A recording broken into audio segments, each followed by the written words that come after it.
What's up, everybody? Welcome back to the Crown Cinema Podcast. In this episode, we literally just watched Indiana Jones, Raiders of the Lost Ark. Yeah. Congrats. There We you go. got it. We got it. First time watcher, which is shocking. I know. I mean, it's pretty astounding you haven't seen this movie. Like, it's such Yeah. a well-known movie, giant franchise. Literally a movie you would watch growing up. In watching it, I remembered bits and pieces, but I think I don't know if they came out around the same time, but I think whenever I used to think these movies, I used to think the Mummy movies with Brandon Fraser. Yep. And so I kept on getting those mixed up, which is kind of the same vibe. Archaeological, action. Mystery. Yeah.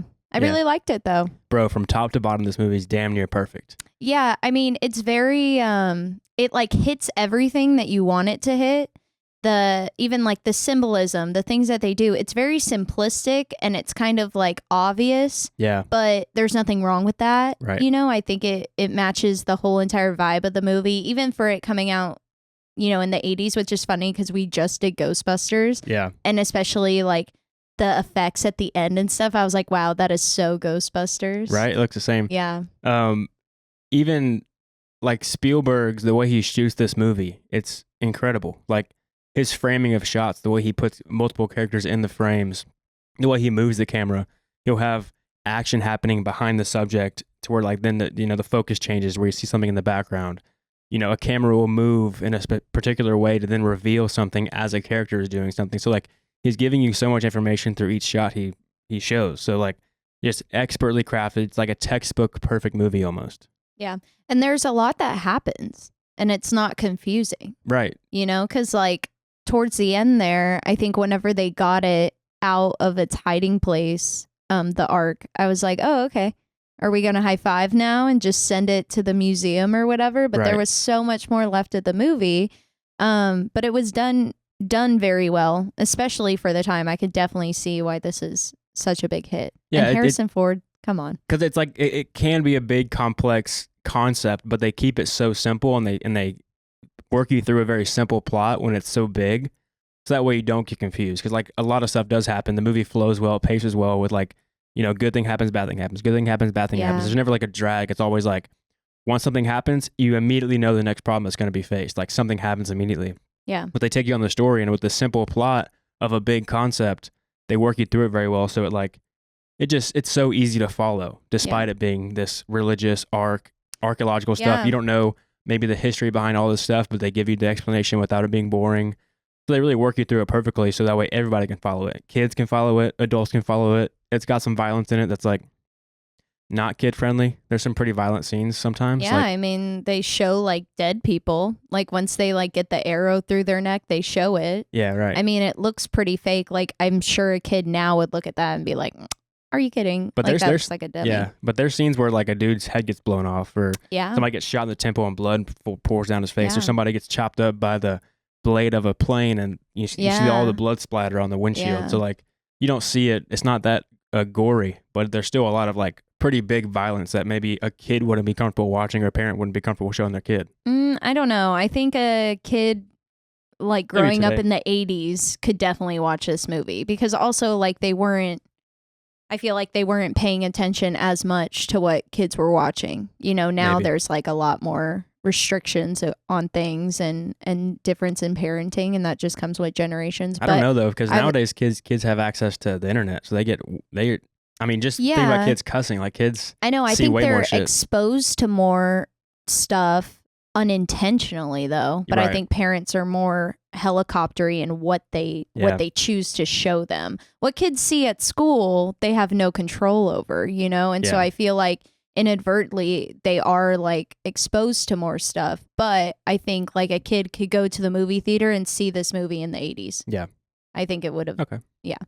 Also, what I was going to say is that I just think the Nazis are like the most effective villain in any movie, not supernatural, right? Mm-hmm. You have to stop the Nazis. Yeah. It's the only thing that unanimously, as a globe, as continents, we're like, we have to stop these people. Yeah. It's crazy. Right. So making the Nazis a villain is so effective in just wanting the good guys to win. It like brings another layer to it because you just like, even kids, they know Nazis are so bad, you know, so anything other than like something, you know, paranormal or a monster or something, like Nazis are scary.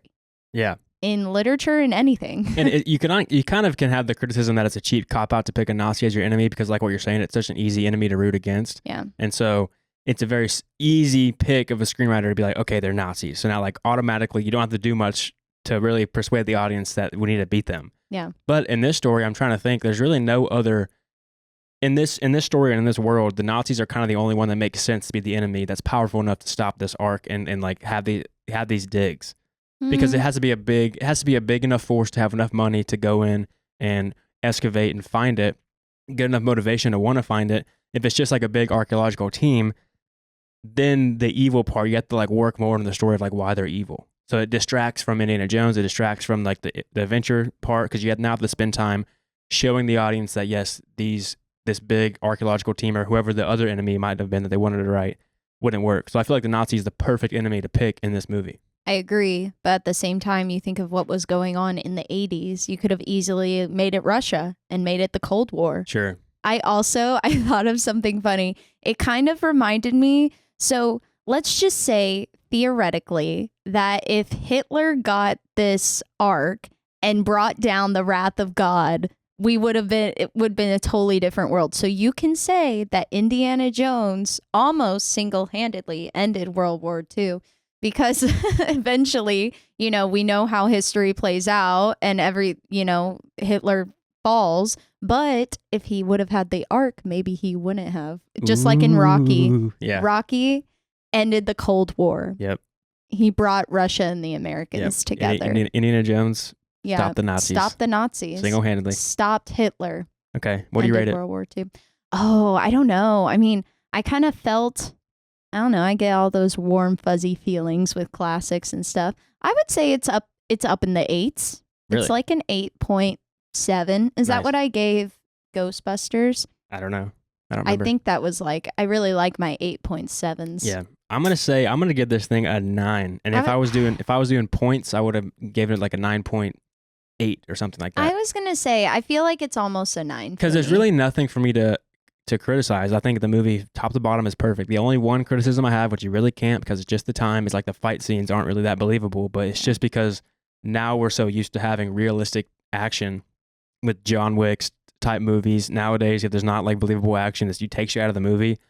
So the time period kind of doesn't have that much. You don't need to have that perfect of a fight scene. It's like kind of the corniness fight scenes that are not that believable, but you can kind of look past it. It's like that's really the only criticism you can give. And that's not even a fair criticism. Like everything else, I believe, is just so perfect. Like top tier quality movie, the way that paces it, the way the story unfolds. The opening scene is what I really want to talk about here first. Yeah. I mean, it's literally the textbook perfect opening scene. When you watch a film, study class about how to tell a movie or how to write a story, that opening scene is literally exactly what they tell you. Like straight up, perfectly executed. In what way? Walk me through it. All right. So they always say the first 10 pages of a screenplay needs to be like the hook. Like if the first 10 pages aren't good enough, that means the movie's trash. Generally, a page is about a minute in a movie. So 10 pages is the first 10 minutes. The opening scene is right at 10 minutes long. And so you get to know the world you're in. You understand you're in this jungle. We're in like archaeological excavation.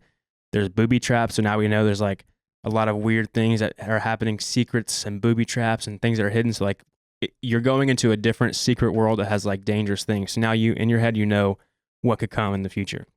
You see Indiana Jones with his whip. Like you see like that's his iconic character. You immediately know who he is. He uses his whip for the first time. You understand that there's people, when he uses his whip, he stops a guy that's going to betray him because they want the riches of the idol, right? They want the power of it. So you immediately know there's backstabbing. A lot of people are after these things that Indiana Jones is after because a lot of archaeological stuff, people chase them because they're so priceless. Like you can get a fuck ton of money from a museum by selling them. So you get to know who Indiana Jones is, the backstabbing. And I want to hit pause on that because as you're walking me through it, I did like how you only see the back of his head in that, but you know who he is, right? You know that he's going to like, and so when the guy does go to portray him, that's like the first time you see his face. and we're introduced to this like hero, and then keep on going because I have more things about that opening scene. So that you know, you get this mystery of like who is this character, then you get a cool reveal of like this is who he is, Indiana Jones in his full attire, looking like an archaeological digger guy you would expect to be this character with the whip. Also very good looking, good casting. Yeah. You get to see his wits immediately because you see him fill that sandbag up with something because he's planning. He knows how this stuff works, so you know he's a genius in like this world. And so when he goes up, he's crafty. He like you can see when he goes to make that switch with the idol and the sandbag, he clearly has a very high level of knowledge because he's like looking at it and he understands the weight it probably is because he knows what it's made of and he works with this kind of stuff a lot. So he's like emptying out the sand. So you know, okay, this guy's one of the best. He's an expert. He just by looking at the idol, he knows kind of the similar weight. He makes a cool transition. So it's like, you know, he's crafty. He like is a very crafty dude in this adventure. Yeah. One more thing about that is, so the first thing that we see, like that's kind of like scary when they go down there, is a shit ton of spiders, like ginormous, big as your hand spiders, and he doesn't bat an eye and like brushes them off. So we think like, oh my God, this is such a badass, right? And then I was just gonna say. I was gonna bring that up to spiders too. I missed that point. Again, you see him with spiders, so you know that he's not scared of things. He's like a guy that's used to this world. There's a lot of spider webs, stuff like that. People are like, "Don't go near; it's dangerous." But he doesn't give a shit. He knows how to operate in this world. He's not scared of this kind of stuff. Yeah. They realize, okay, he's a tough guy. And then I think you're about to bring up the snake at the end. The snake, yeah. When he gets into the plane, it's almost like, well, he's kind of. At the end of that opening scene, he's disappointed because the idol gets taken from him and all that. So it's almost like you build up to this character, and then we have this like downfall a little bit. He gets into the plane and he's like, I hate snakes. And so it's almost like not making him relatable, but also reminding us that he's like a human, you know, and he's still afraid of things. You know, it's almost maybe like bringing him down like a peg to make him more relatable and make you want to like root from him a little bit more. Because everything you've seen, he's done it perfectly. And then now you see, not perfectly, but he's kind of been able to take care of himself the whole way. And then you finally see him scared with the snake at the end. So now you know he's got one weakness. He doesn't like snakes. Like that's his one thing. So now you got like you're saying, relatable part of his character. Yeah. So like, you get the introduction of who the character is, the mystery of it. You get transported into the world immediately with like seeing the cool stuff. It's obviously mystery because you don't see the characters really. You just see them walking around. And then also towards the end of the scene, you see the bad guy who's there. So like he comes in the first scene. So now you pretty much have the entire plot point of the movie. Not really. The next scene really dives into the story of what the movie's going to be about, but now you are set in the world of who Indiana Jones is. So it's like just the perfect opening scene of a movie. And then you see him in his classroom as like his Clark Kent moment. Yeah. This is like him every day. Right. Which is hilarious because you look in that classroom, it's a ton of girls and they're all like, you know, leaning kind of like how I was leaning on the couch watching the movie and they're just watching him. And, you know, and then you kind of get a sense that he's like a younger person, but he's so accomplished. I kept on thinking that too, that he's probably like what, early 30s, but he's like, you know, he has a doctorate. They call him Dr. Jones. Yep. So, I mean, he's very well accomplished. And then you're introduced, I think then they go into whenever the army guys get there and which is funny because I feel like a lot of times in those movies where you know that the main character is like a specialist, they make those like army guys that come and find them to help them sound so dumb. And then you really think they're probably not like that dumb. This is such a niche topic. Yes.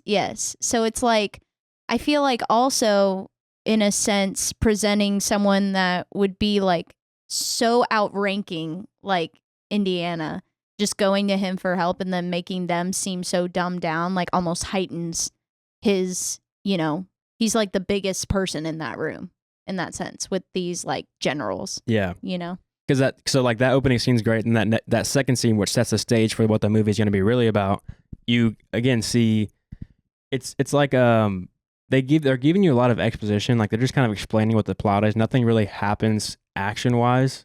It could be perceived as like a boring scene, but it's not because the first scene piques our curiosity. So now we want to hear them explain like what are we actually after, because we don't know the backstory maybe of the arc of the staff of Ra, all these like things they're talking about. We're like, wait, what the fuck are they talking about? Do we need to know what this is? Like, I don't know what this is. Am I going to be able to follow this movie? And they explain it to you with the Army intelligence officers being, the dumbasses, like asking the questions like, what? Yeah. And then plus seeing the bigger guy on the Army intelligence being like, okay, talking about magic here. Like, what the fuck? Yeah. Another thing I was going to say about that is, oh gosh, I forgot. Oh, if you just not pay attention for 2 minutes, you will not know what the entire movie is about, because I was like kind of like trying to follow what they were talking about. And I think like, they speak kind of low, and it's, it's the 80s. So I feel like their mics, like Harrison Ford would speak super clearly, but the Army general wouldn't. And I'm like, what are they talking about? Yeah, and there's a lot of those the old words and different relics that they're mentioning. We don't know what they are. Yeah. And that scene also is a good contrast to the opening scene, because you see Indiana Jones in action.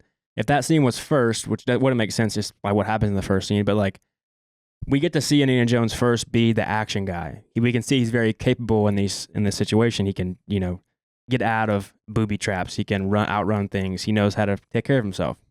So then the next scene, we now see even more the fact that he's a genius in this area of expertise. His area of expertise is this. So like we see him being a nerd. He's, obviously he's dressed like a nerd, teaching a class about archaeology. And then when he's talking to the intelligence officers, he's saying like, I forget the whoever his boss was. He's like trying to explain to them what the meanings of these staffs are and the names of these people. And Indiana Jones is like, yeah, this guy. He's like, yes, like he's like, it's so obvious to him. So you can clearly see this guy is a genius in this world. Yeah. Yeah. And then what's next? He travels to go and find her, which is the introduction to our love interest. Yeah. And so, I mean, you could see like a woman, like almost, I feel like her opening scene is pretty genius, because it opens her up as this woman that like can drink like a giant guy like under the table. Like she's a girl. I don't know. Undecided. I'm not sure that's a man or a woman. Oh, really? I thought it was a dude. I would guess so, but he looks kind of feminine. Big fat guy, and he dropped first, and she had a ton of empty shot glasses around her. So it automatically, you just know like this is a woman with almost with strength. Like, tough as nails. Yeah. So in that moment that they're going to be together. She's also running a bar in fucking Nepal. Yeah. So yeah, she's definitely a tough girl. Yeah. I wish they did. I mean, to me, I caught it, but it's really easy to miss that the professor that they were talking about that he studied under is her father. And she, says his first name, and we catch it from Indiana saying it back in the whenever he's talking to the generals. And then if you catch like her last name, then you can put 2 and 2 together. But that was like something small that you could miss super fast. Another great thing about this movie is that just about every little scene or piece of information that you get turns into something later. Yeah. Her opening scene with her drinking ends up coming back later, and you realize when she's drinking all that liquor with Belloc,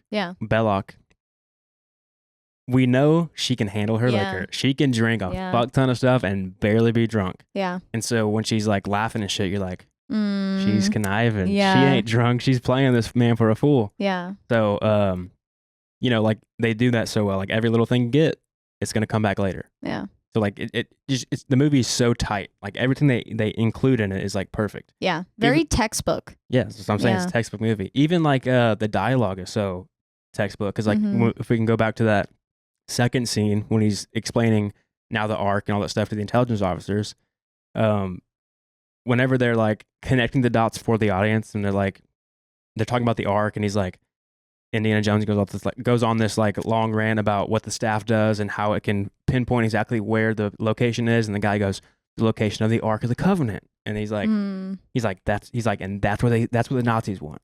Yeah. So instead of saying just like, yep, you're right, that's a wasted line. But he says yes, and that's what the Nazis are after.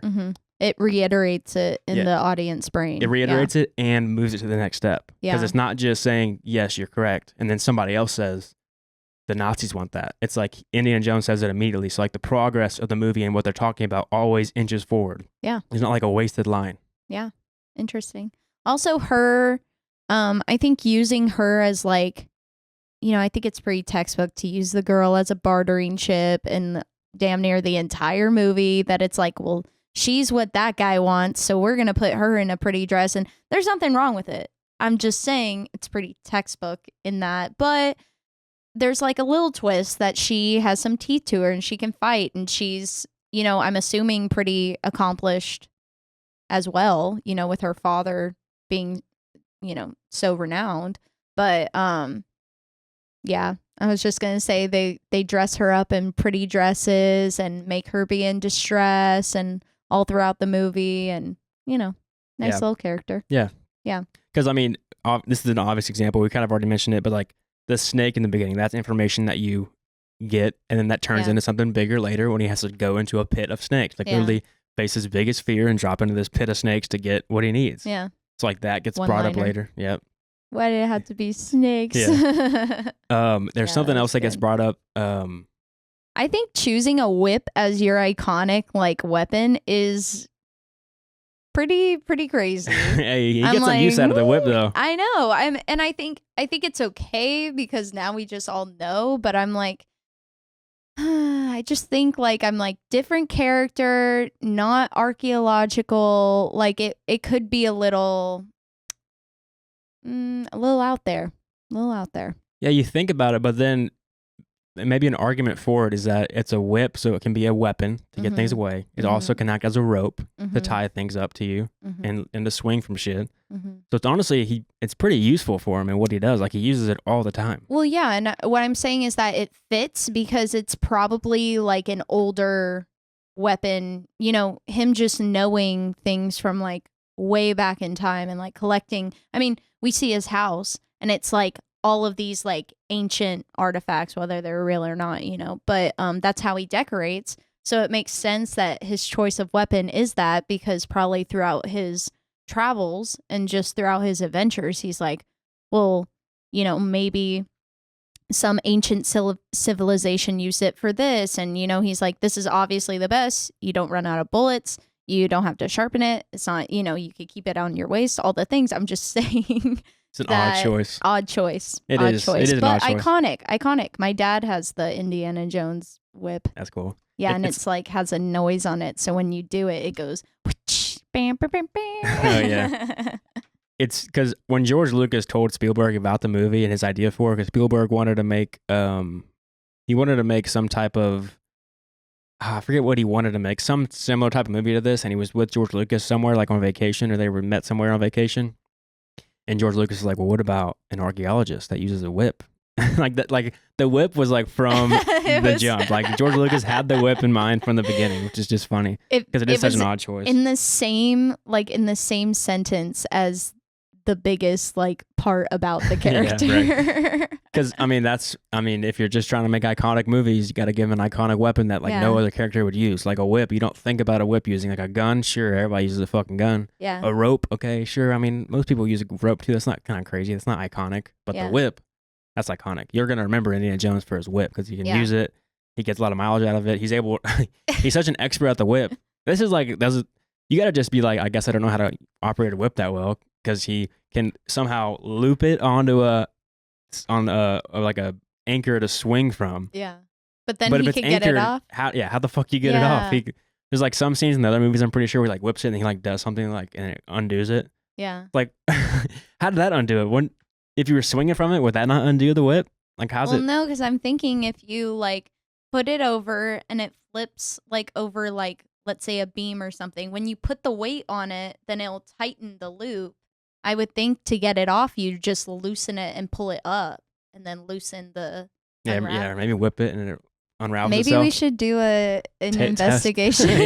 Yeah. Little whip test. Can we swing from a whip like Indiana Jones? I was also going to say iconic casting. It was great. In your research, do you know if they considered anybody else? I don't know. That would be interesting. I believe Clint Eastwood was like a inspiration for Indiana Jones to base his character off of. Yeah. That's all I know though. The hat. Very Clint Eastwood. Yeah. I was also going to say I love to play this game of if they remade it, which I know they recently released one, but he's like older. It's not like a remake. Yeah. I'm not saying that they should. Crystal Skull or Don't whatever. come after me, but I'm not saying that they should. But if they were to, like right now, who should play him? I already know. Go. I would say either Spencer from 1883, which he's so big right now. He was just in It Ends With Us, and he's about to be in The Housemaid, so I feel like he's a big name. Or obviously Glenn Powell would do a fantastic job. Glenn Powell's not as serious. What? I think he could do it. I could see him in the classroom, like with his glasses on, and then he like goes out and he's like, you know. And I think he's almost like too charming. I love it though. All the girls love it. I think he would be great. There's like a funny thing. People are saying that Glenn Powell appeals to male and females. Like Ryan Reynolds, I think he's the same way. People said, unlike Ryan Gosling, who mainly only appeals to women. And I was like, I don't know. I love Ryan Gosling. I think guys love Ryan Gosling. I do. I love Ryan Gosling. Yeah. I would watch a movie just because Ryan Gosling's in it, because I think he's hilarious in his performances. Yeah. I like those people that you could just tell that Glenn Powell is a good person, that he's a good guy. Yeah. Like everyone that I know that has like met him with him like living in Austin says like solid dude. Same thing about like Ryan Gosling and Ryan Reynolds. You just know. Yeah. You know, but I think he would do a great job. What do you mean? He's too funny, like too charming? I just see him with like the smiles he gives where it's like in Twisters, he's given but it's also a different style of movie. Really so maybe he could pull it off one. if it's a serious role. Yeah. I think he would do a great job. I mean, we saw his range with what is that called? Hitman. Yeah. Not his fault that was a terrible movie. Well, it really wasn't a terrible movie, just the ending was fucking I kind of hated it. Like I'm not horrible gonna lie. Horrible moral message. I mean, holy fuck. No, I think he was the best thing about that movie. 10,000%. I kind of hated everything else. It was his movie. He's in every single scene. Yeah. There's not one scene they shot without him in it. Yeah. So. Yeah. I think he'd do a great job. Or, you know, on the opposite end of the spectrum, that guy that plays, you know, Spencer from 1883, he's super serious all the time. I feel like I never really see him smile in any of his roles. He always just has the like look to him with the mustache. Yeah. I think he'd do good too. Harrison Ford in this movie, the character, they had some changes to the character. Like even in the editing, they changed the character a bit. So like he was supposed to be this playboy guy and maybe like an alcoholic and like some more like deeper complexity. But Spielberg thought he had enough complexity where he didn't need to be an alcoholic. In the scene when he's dressed as a robe, whenever his boss or whoever is the head of the archaeology department in the college he's at comes to his house to tell him about the flight and he's packing his bags, he's dressed in a robe and he already has champagne ready to go. Because in that scene, they filmed it to where he had a girl over. That hints more toward him with the girls all, you know, loving him because he's like this playboy archaeology guy. But they felt it'd be more, it's not as much of his character. Yeah, it would have ruined it for me. Because then you kind of like, I think it works that you just like root for him the entire time. If he has these like, and you kind of can pick up that he has like a deeper complexity with his history with Marion. You know something happened there. She was like, you left me 10 years ago. You know that, you know, they were in love when they were younger. And obviously he chased something else except for her. You know, I think that is enough. I think to make it more complex, then you would like almost have this, you know, you can't just mindlessly root for him, that's what you want to do in this movie. And you also already kind of pick up the fact, obviously from the scene with the girls in his class, he's obviously this attractive male that women like. Yeah. And then with, you know, and him leaving Marion when she was younger, when she fell in love with him, but he left her, you can kind of just infer and almost makes his character better and more truthful because you can tell that he always picks archaeology over women. Like, it's not even that he like care. Like, if you see it, then if you see him with a girl and he just leaves her like being a playboy guy, it's almost like he's playing these girls for just sex or whatever it is, and then he's like a bad guy. But if you don't see it, you can just pick up to the fact that yes, women do like him, and sometimes he does get with women, but he's never actually trying to like make a relationship out of it because he's too worried about his job. Yeah. So it's not a thing of him trying to manipulate women to get sex. It's him just not caring enough. Yeah. Because he cares about his job too much. Yeah. So it makes him a little bit better. So it's even better. I think it's better for his character to not show the stuff with him with a bunch of different girls. Yeah. And the payoff is better when him and Marion come together, because you do know it's like, well, obviously he doesn't really date and he's attractive and he could, but that's obviously, and he says it to him. He's like, oh, do you think Marion will be there? And then it's like, that's obviously the only person on his mind. That scene, I want to talk about it. When he's packing his bags, he has an empty suitcase out and he grabs one shirt and his whip, and that was it, and the gun, and he throws it in, and he's like, I'm ready. Yeah. Pack a light, baby. Yeah. But there was one more thing. I don't know.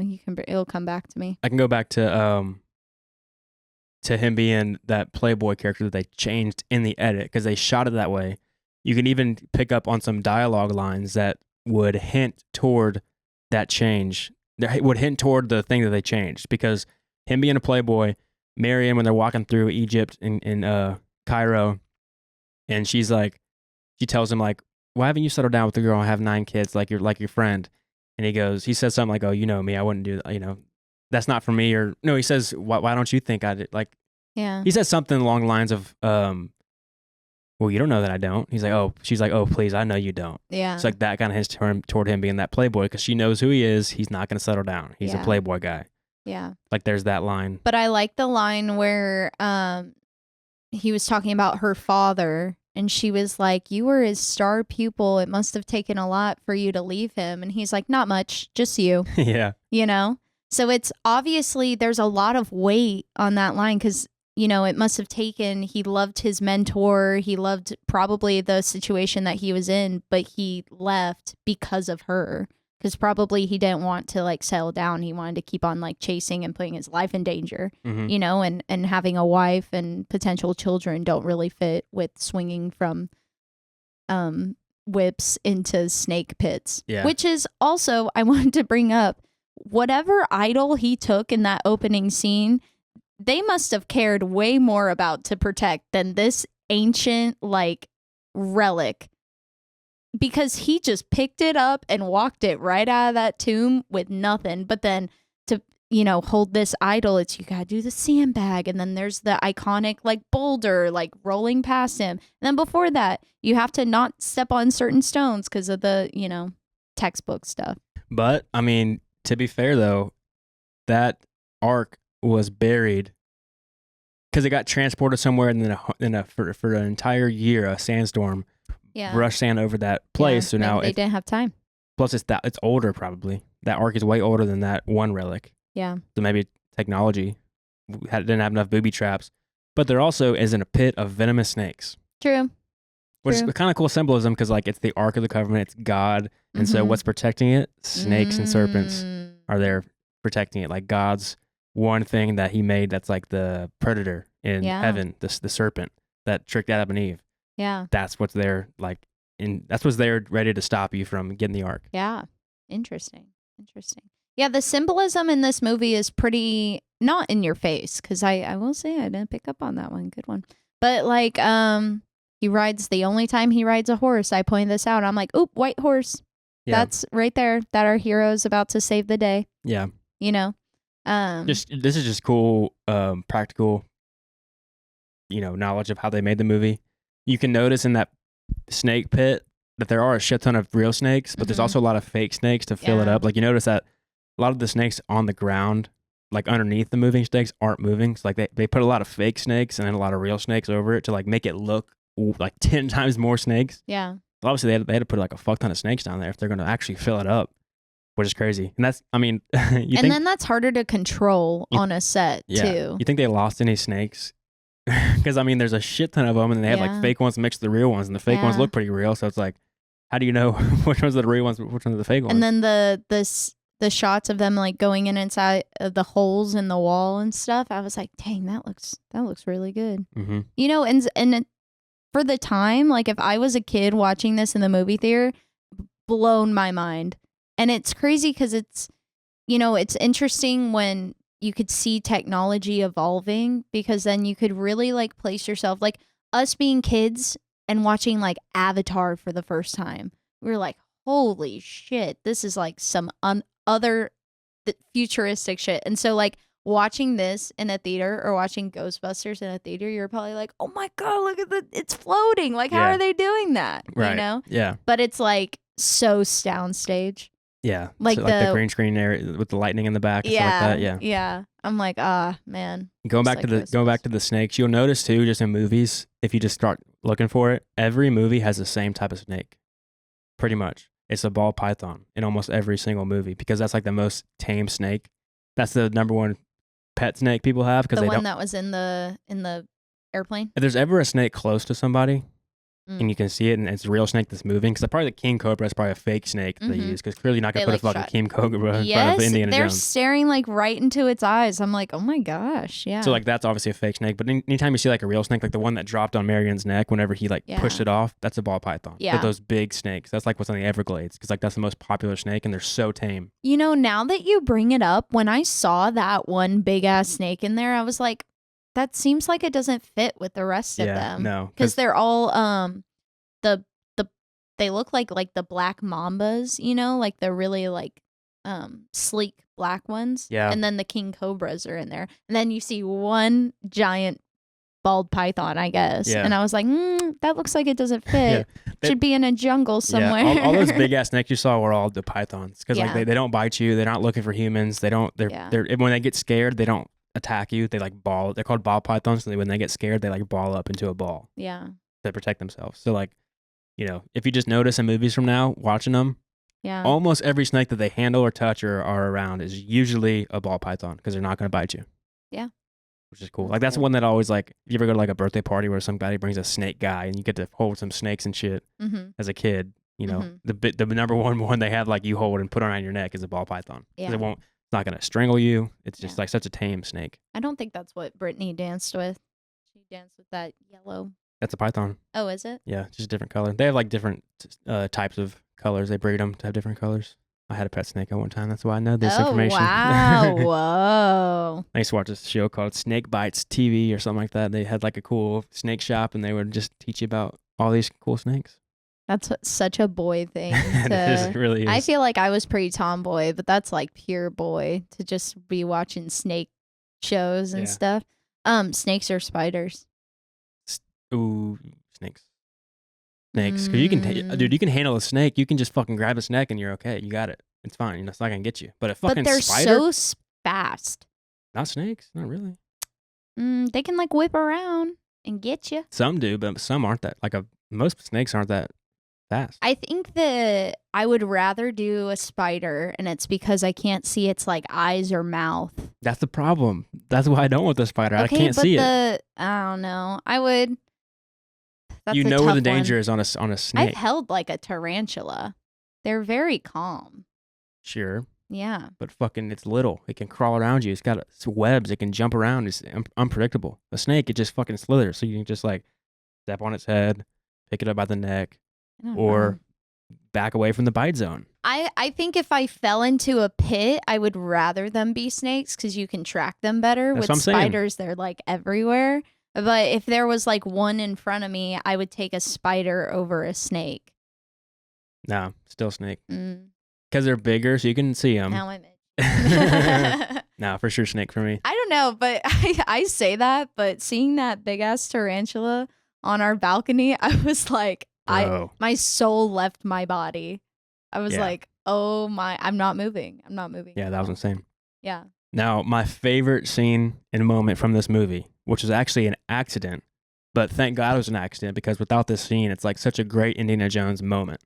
It's whenever they're in Cairo, people are escaping because they just stole Marion. It's like, you know, Indiana Jones is trying to find her running around, and then he walks into a crowd and the crowd clears, and you see this giant, you know, Arab guy with this giant sword. Yes. He's playing with it, you know, moving it around. You're like, oh shit, this guy's fucking strong. Mm-hmm.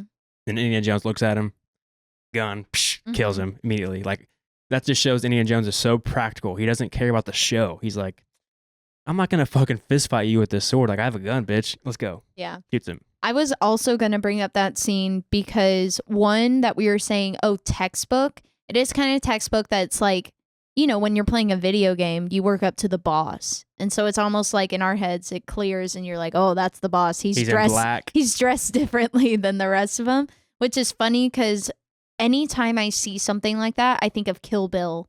Like when she's fighting the Crazy Eights and she gets to the last one, and you're like, oh, they're the best one. They have a different weapon, or something like that.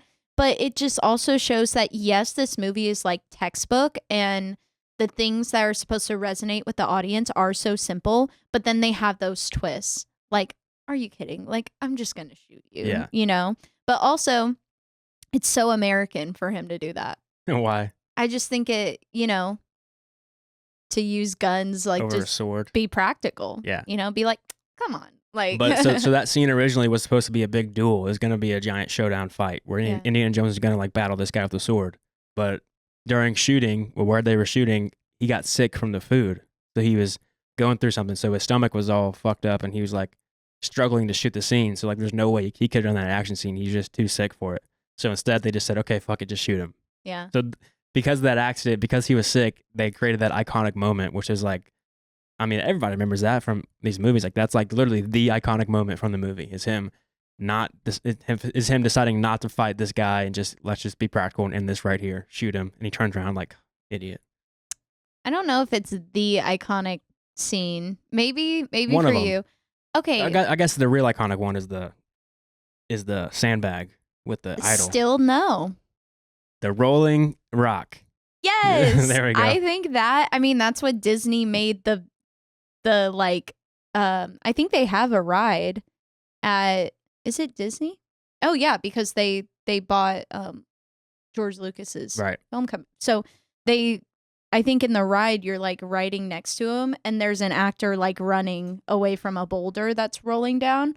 So I think the iconic scenes are the ones where he does something and then the theme music plays. So like he swings across with the whip, bam, bam, bam, bam, Yeah, fair. Maybe not the iconic moment, but that's definitely one of his like biggest character moments. Yeah, I'd say. But yeah, there's definitely some bigger iconic moments than like the Rock and that and Yeah, I think there's a difference between like iconic and like ones that you just enjoy. Fair. Yeah. Yeah. I kind of feel like a lot of what I had to say was about the beginning. And then at the end, like, I will say, like, maybe it's just because I have, we got other stuff going on, but I was like, okay, I'm ready for it to be over. Not that I, like, didn't like it. I was just kind of like, okay, it feels like it's wrapping up now, and I'm okay with it. And then I also know. Like the twist, you're not sure. Like, the twist happens. I guess, no, there's no twist that happens. Not twist, sorry. Everything that's been built up happens like 30 minutes before the movie, and then you're not sure where it's going to go. Yes. So now you're not following it, anticipating anything. You're like just waiting to watch what's going to happen. Yes. Because at this point, you're like, I guess I got it. So like, now what? Yeah, they achieve what they had originally set out to do. And so in my head, that's why I was preparing for the movie to be. And so that last 30 minutes, I was like, oh, okay, well, I know you have to like, figure out what the Nazis are gonna do, and at the end they open it, and I'm like, well, you're not supposed to do that, like I thought Hitler was supposed to do that. Right. So what's really cool about the Ark getting captured, there's a very small scene that doesn't really make any sense, but when you actually think about it and watch it, when the Ark is inside of the wooden crate with the Nazi emblems on it, and it burns. It burns. Yeah. Because the Ark of the Covenant is that's supposed to be like where God's presence is in the Ark. Like, it's holy. Mm-hmm. It's even if you ever touch the Ark, like even in the Bible, if you touch people that have said that they touched the Ark on accident or touched it, they immediately die of God's wrath. Mm-hmm. Of God's wrath. When this happens at the end, whenever they open it up in the Bible, like somebody opened it up and like 70 people in the crowd immediately got struck down by God because of like, if you're an evil person and you're not worthy, God's going to strike you down immediately because his presence is there. So like no evil can be in God's presence. So it gets struck down. So when you're live through it. So whenever it's in that box, it burns the Nazi symbols off the box it's in because God's presence refuses to be sit in a Nazi box. Oh. So that's why it's burned. Like the only thing that burns is the emblem and then the German writing. Like that's the only thing that burns in that box. You're right. So it's like, no, I'm not going to be put in this Nazi box. Yeah. Wow. That was a good catch. Yeah. Well, and then also because I saw it the first time and I'm like, what is that? Why did it burn? It's like, oh, because the presence is not going to be in a Nazi box. Well, he says don't look at it, but if you think, I don't think looking at it would save you from being in the presence of it. So also you can even go further and say like them living through it, they would be the only ones that would be worthy to be in its presence. Yeah. Yeah. Also with the Ark, it's kind of like a cool character change with Indiana Jones, because like in the beginning he says, I don't believe in this magic shit. Come on, it's just a fucking relic, like whatever.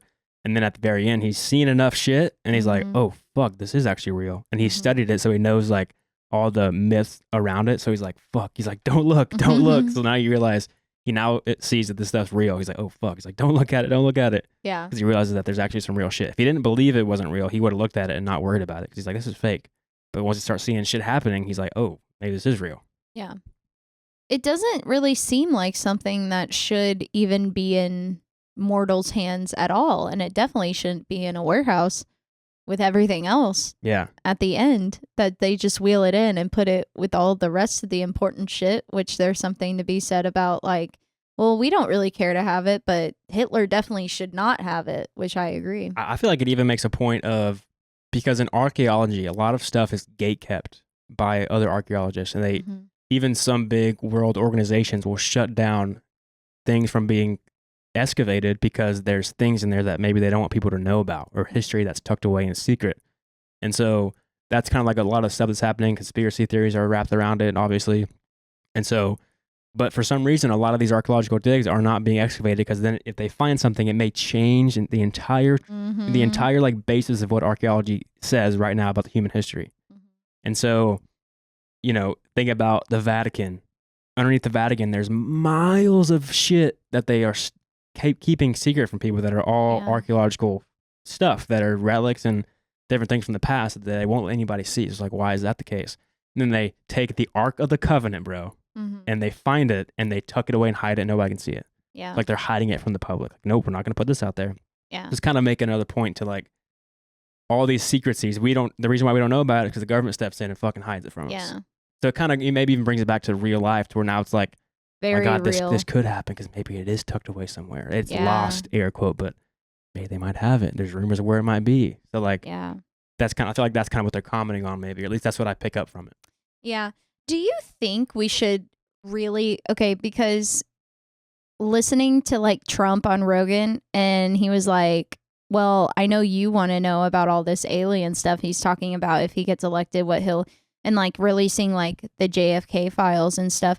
I think there's like a certain weight that leaders have, that you have to like kind of pick, okay, what should we like be honest about? And then at a certain point, you just have to think like, in leading masses of people, and to eliminate the option for chaos and just like, you know, just people finding things.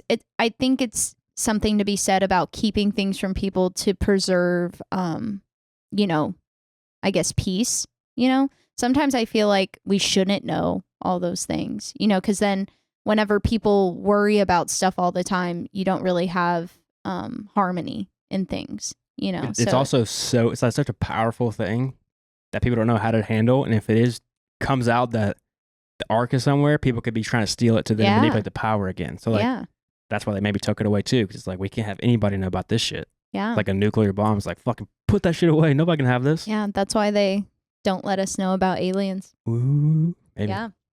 Because they're like, if someone finds, then then we're done. Hopefully not, though. This just turned into a alien conspiracy. Yeah. Yeah, dude, great movie, top to bottom. Like, seriously. Yeah. How many more are there? 3 that you should watch. Okay. You didn't see the Shia LaBeouf one? I did. You did? It's just shitty. It's just, you know, it's just a remake money grab. It's just not good. It's like, this is the original story that has a purpose, and they're trying to tell something cool.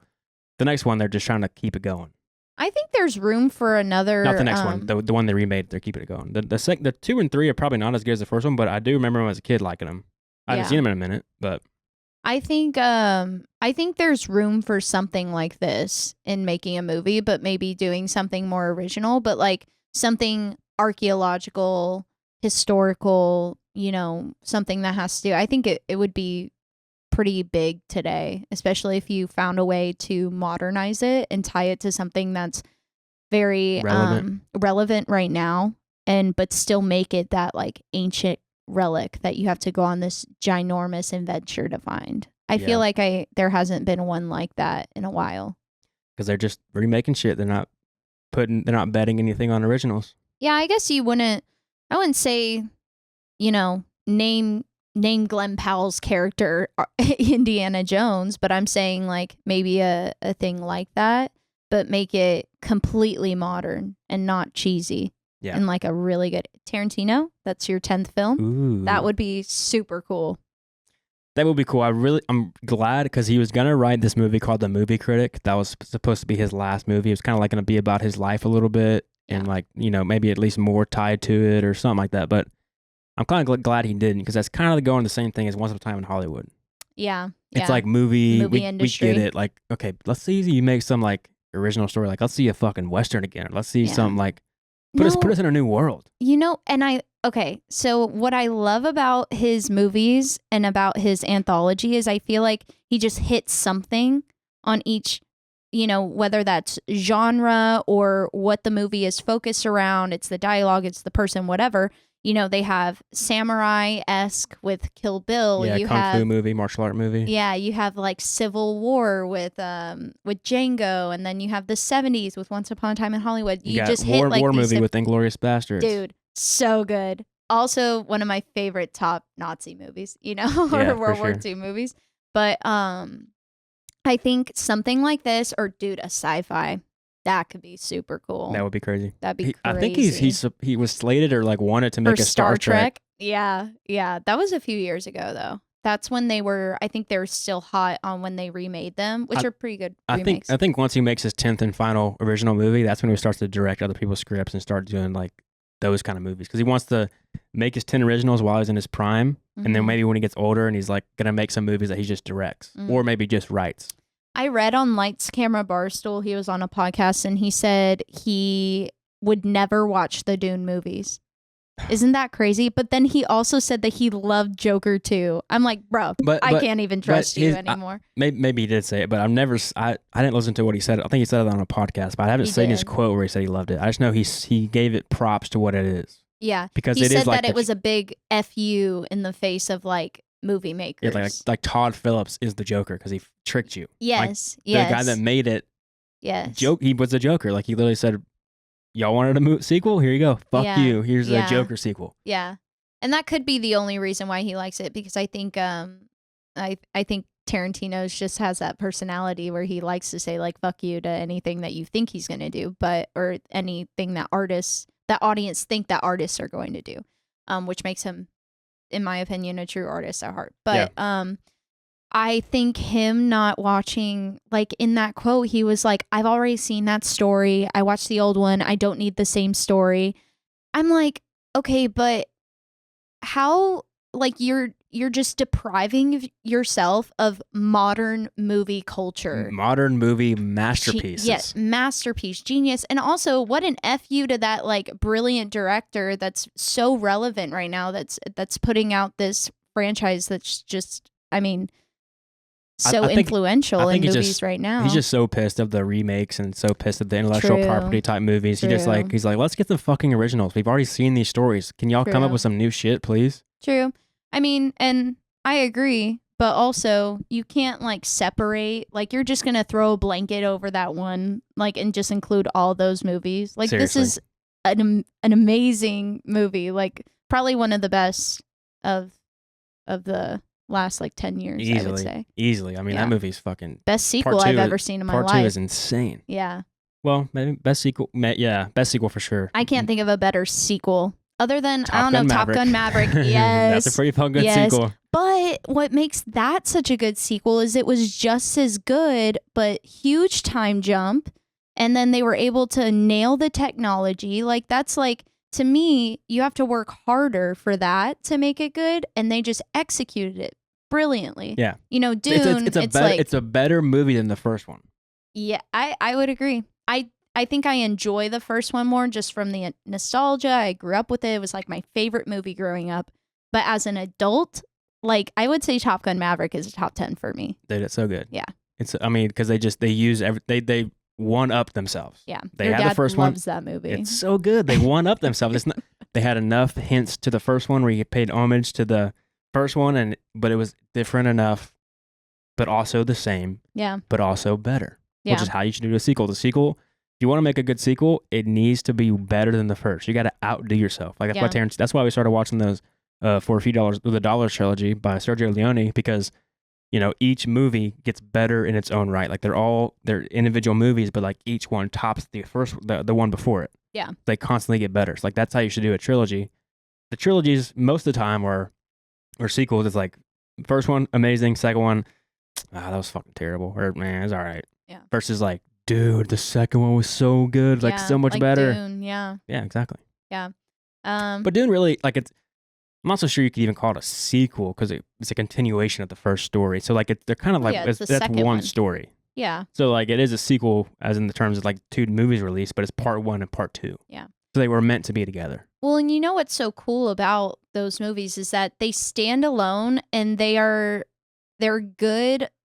Like the first one is good for the shots, the scenery, the soundtrack, just building the world. It did such a good job. Will you fall asleep during it? Probably. Which one? I know a lot of the first Dune.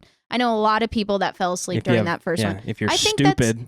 Hey, I think that's fair. I didn't, but and then the second one, it's just like go, go, go, and it's just way more action. So I feel like they're both masterpieces in their own right, but I think the average moviegoer would definitely enjoy that second one more than the first one. Yeah. And did you know that they couldn't submit the second one soundtrack by Hans Zimmer at the Oscars because there was too much of the same? Which, I mean, I do agree. It's kind of fair. It's kind of, yeah. It's kind of dumb, and I can understand both sides. Like, it kind of makes sense because obviously you can't keep doing the same type of music and you can't be doing the same type of style and expect to keep winning awards from it because like you already won an award for that style. Let's see what else you got. Like come up with something else. Even though it's so fucking good. Yeah. It's makes sense. Like let's see it's got to be the original soundtrack. Like, I agree. So I think a lot of people disagree with it, but I think it's a fair. I agree. Rule. I think there's also a lot of stuff going on behind the scenes when it comes to like Oscar nominations and how how the Academy like makes their decisions and all that. But, Yeah. All right. Final thoughts on Raiders of the Lost Ark. Loved it. Let's watch the second one. Temple of Doom. Oh, is that what it is? Me and Jacob, my brother Jacob, we had like in our old like family cars, like a little TV on the roof that we used to watch movies on road trips and stuff. And we always would watch Temple of Doom because the first, as a kid, you'll see it. The first like opening scene is so funny, especially for a kid. We didn't even talk about the Nazi monkey. Oh, dude, the monkey sucks. Here, final thought on the monkey. I was so torn because I was like, oh, it's like on her, and I couldn't tell. I thought the monkey. So there's this monkey.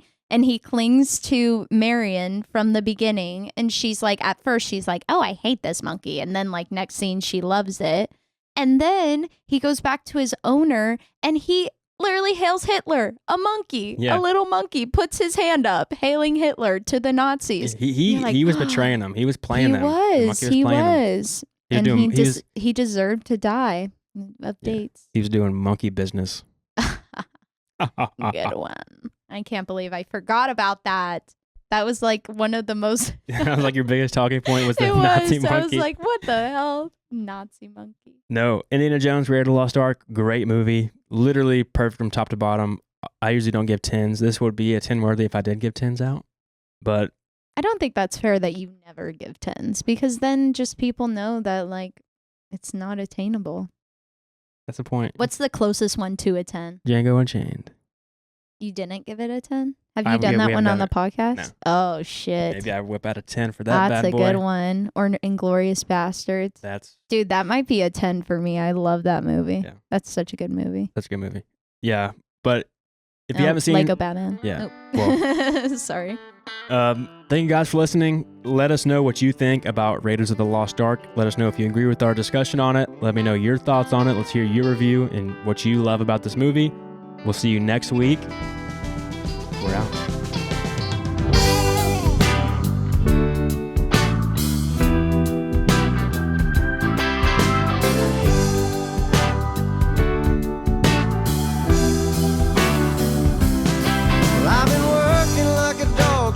buy my next meal. Seems all I do is drive.